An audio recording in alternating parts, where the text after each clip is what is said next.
Driving into Almaty, you see immediately this is a city on guard. We pass through several army checkpoints. They've been set up to prevent more attacks.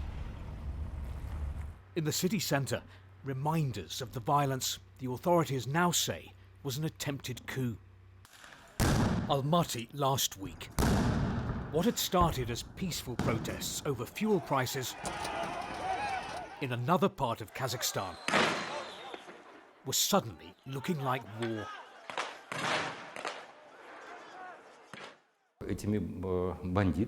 These bandits were controlled by terrorists. For the level of organization here, it must have been a criminal group that planned it in advance. Dozens of people were killed. Thousands have since been detained. There's still a lot of confusion about who was behind this violence. The authorities blame terrorists and bandits. Some here talk about a power struggle in the ruling elite. But one thing is clear, that to stay in power, the president of Kazakhstan had to call on a foreign power for help. And that's Russia. Enter the Russian military. On paper, Russian troops here are peacekeepers, deployed to Kazakhstan as part of a collective security alliance of former Soviet states, the CSTO. But most of the soldiers are Russian. The Kremlin keen to demonstrate its regional power.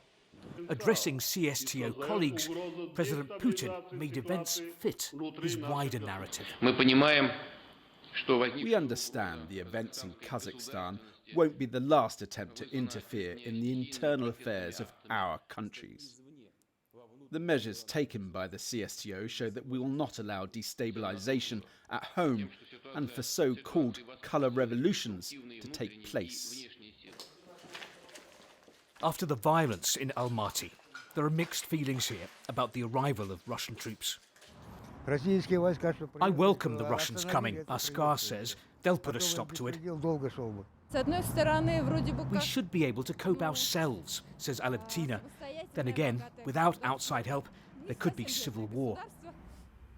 What happened in Kazakhstan has left this country and its people in shock and in fear of what comes next.